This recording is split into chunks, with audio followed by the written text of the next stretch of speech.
خوتي خواتاتي صباح الخير عليكم اهلا وسهلا مرحبا بكم يا جماعه الخير زلفنا والسلام عليكم. J'espère que vous allez bien, j'espère que vous vous portez bien.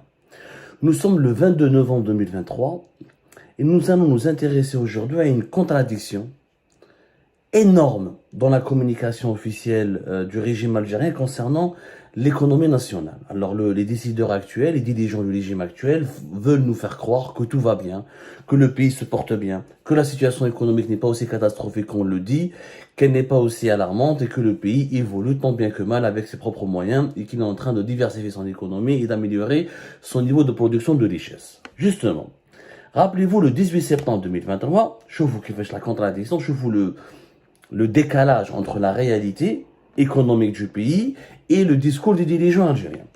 Le 18 septembre 2023, le désormais ancien Premier ministre algérien qui s'appelait Ayman Ben Abdelrahman, dans une déclaration, nous avons recalculé le PIB de l'Algérie.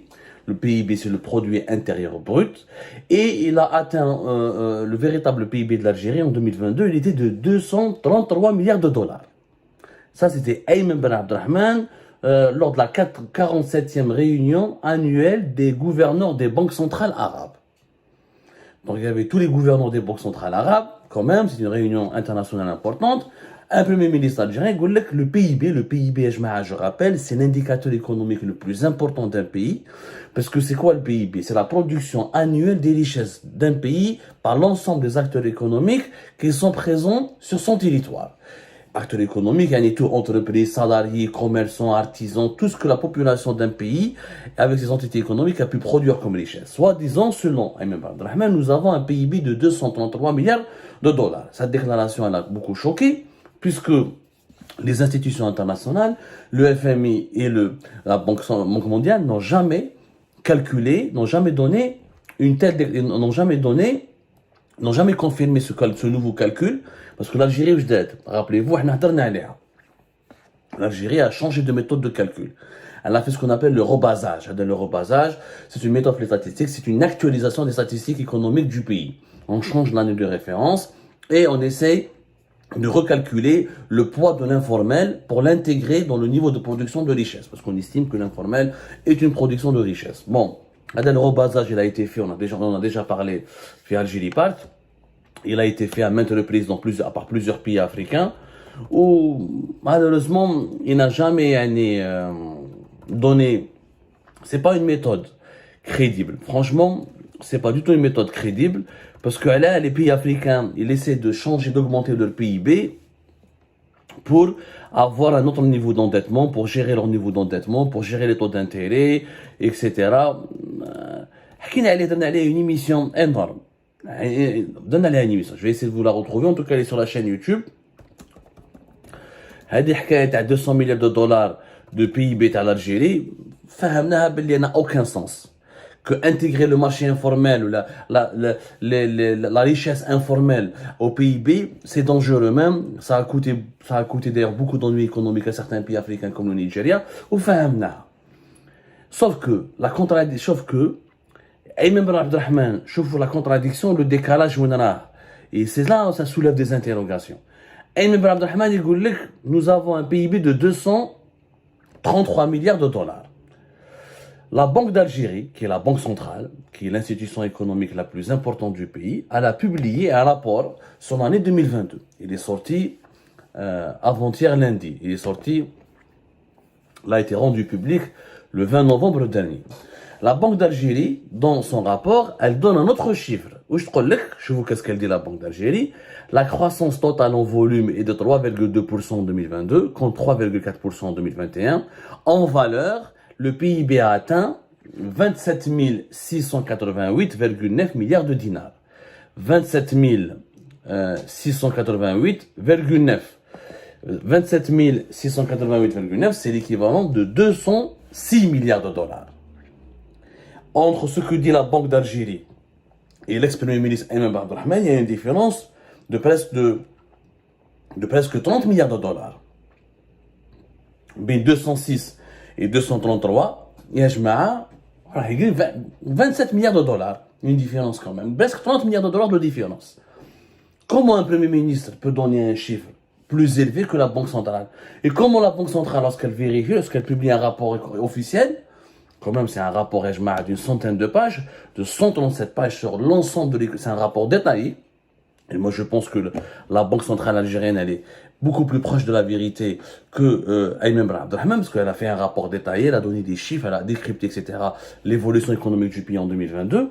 Qui va se de 206 milliards de dollars à 233 milliards de dollars. Je vous dis que la gestion du pays, elle est complètement anarchique. Le Premier ministre, ils sont en train de gonfler les chiffres pour faire de la politique. Or, l'économie, c'est pas de la politique. Mais ils essaient de nous faire croire que l'économie algérienne n'est pas aussi faible, que le pays n'est pas aussi pauvre, que nous sommes vraiment une puissance importante, une puissance régionale, et que nous sommes vraiment l'un des pays les plus riches d'Afrique. Alors, les deux chiffres, que ce soit de Ayman Ben Abdelrahman, à 233 milliards de dollars, ou là, à la Banque centrale de 206 milliards de dollars, les deux chiffres n'ont pas été confirmés par les instances internationales. Ni le FMI, ni la Banque mondiale, qui sont les deux institutions internationales de référence. Et c'est elles qui publient les comptes économiques et qui publient des études et des présentations et des fiches sur les comptes économiques et le niveau de développement économique de tous les pays du monde. Aucune de ces deux institutions n'a donné ou n'a validé le chiffre de 206 ou là de 233 milliards de dollars. Officiellement, pour ces deux institutions, le PIB de l'Algérie est entre 187 à 191 milliards de dollars. Jamais l'Algérie n'a dépassé les 200 milliards de dollars. Ça, c'est le FMI. Le FMI et la Banque mondiale, qui ont jusqu'à maintenant, lors de leur dernier rapport, les fiches de présentation de l'Algérie les plus actualisées, y compris de ce mois d'octobre et le mois de novembre 2023, je dis bien, il n'y a aucune confirmation du nouveau mode de calcul de l'Algérie. Mais qu'est-ce que c'est? Il y a un problème sérieux, c'est que, et là c'est pas très bon pour l'image du pays, vraiment c'est pas du tout très bon pour l'image du pays, pour une raison simple, c'est que les dirigeants algériens, quand s'ils ne sont pas valides, si leur calcul, leur méthode de calcul n'est pas validée par les institutions internationales, par les économistes des deux institutions internationales de référence dans la planète qui sont le FMI et la Banque mondiale, auxquelles l'Algérie est membre, eh ben, ça va porter un énorme préjudice à l'économie algérienne. On a donné une émission, c'était le 21 août 2023. Il y a 3 mois. Où on a dit que le chiffre, parce que déjà Tebboune en août, il a parlé d'un autre chiffre. Voilà, et justement, il y a une autre contradiction. Tebboune fait août, il a parlé de 224 milliards de dollars de richesse. Ayman Ben Abdelrahman a parlé de 233 milliards de dollars de richesse. Et la Banque centrale algérienne parle de 206 milliards de dollars de richesse. Donc, qui dit la vérité? Ce n'est pas possible, l'Algérie ne peut pas, en une année, même avec le recalcul n'est pas crédible. Parce que le marché informel en Algérie, c'est pas de l'industrie, c'est que du commerce. C'est du commerce de marchandises en dinars, qui est une monnaie non convertible. Donc ce n'est pas une activité industrielle qui crée des richesses. Donc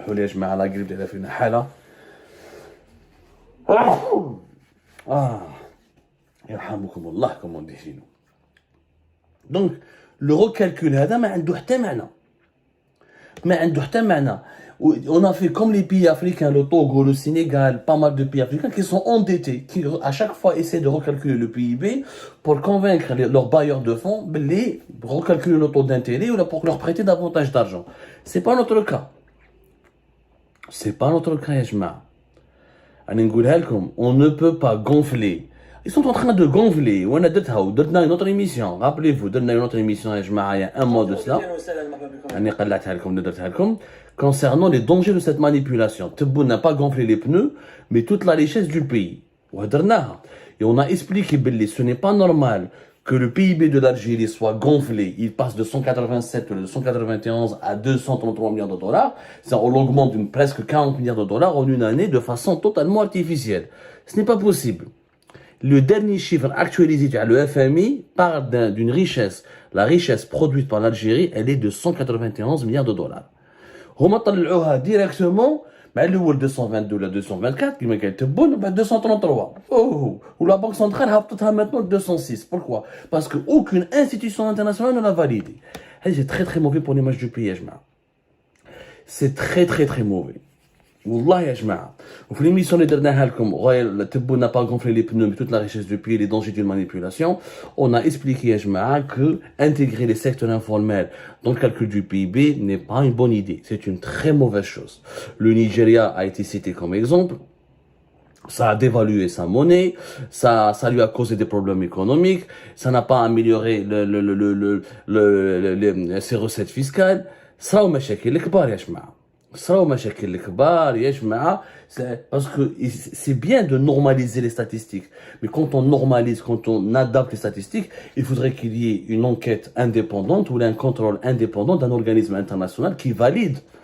ماشي نروحوا normal, ماشي نروحوا tu vas actualiser tes statistiques.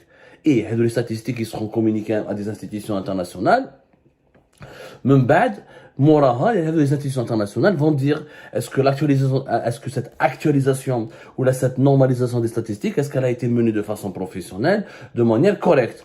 Parce que une manipulation pour que tu augmentes le niveau de production de ton PIB, pour faire croire à la communauté internationale et à ton propre peuple que tu n'es pas un pays aussi pauvre qu'on l'affirme, ça c'est pas normal. C'est pas du tout normal. Une énorme crise politique. Mais vraiment, une crise politique qui sera provoquée par une crise économique. Le Nigeria, ça a été la même chose en 2014. L'informel, etc. Il a recalculé le PIB. Ensuite, il a recalculé le niveau de ses subventions, etc. Autre attaque le chômage. On m'a dit qu'il y a une pénurie de liquidités bancaires. On m'a dit que les subventions sociales, il n'a pas pu les financer, parce que quand le véritable, parce que quand tu fais le marché informel, le marché informel, mais de les dollars. Et quand tu dis que ton PIB il est élevé par rapport à la communauté internationale, par rapport aux bailleurs de fonds internationaux, mais du chande qui khafou. Parce que les investisseurs internationaux, il ne veut pas lutter contre l'informel. Il veut tolérer l'informel. Donc, aucun investisseur étranger, mais il a une usine, ou un magasin, ou un commerce, où il doit payer les impôts, où tu vas lui dire, ah non, mais tu dois supporter la concurrence de celui qui ne paye pas d'impôts, il ne paye pas de taxes, il ne paye rien, il ne paye pas de charges, ou il va te faire de la concurrence déloyale. Donc, les investisseurs internationaux risquent de boycotter, ils risquent de bouder ton pays. C'est un pays, où sera le Nigeria en 2014. C'est un pays qui veut promouvoir l'informel. Ou ça, avec des turbulences, la monnaie elle va dévaluer, parce qu'on estime que les liquidités bancaires, elles sont plus immenses que ça, donc l'inflation, elle va être là. C'est très dangereux comme calcul. Et encore une fois, ça discrédite le pays. Qu'est-ce que fait le président, il parle, de 222 à 224. Même bad, Premier ministre 233, en bas de la Banque centrale 206. C'est du n'importe quoi, c'est pas comme ça qu'on gère un pays. C'est pas comme ça qu'on gère un pays. Et si le FMI et la Banque mondiale jusqu'à maintenant, ils n'ont rien confirmé, ils n'ont rien validé, ça veut dire que nous sommes dans la production de mensonges. On n'est pas dans la production de richesse. C'est un énorme discrédit qui est jeté sur le pays. Et ça va nous coûter très très cher plus tard lorsqu'on aura des difficultés économiques à gérer.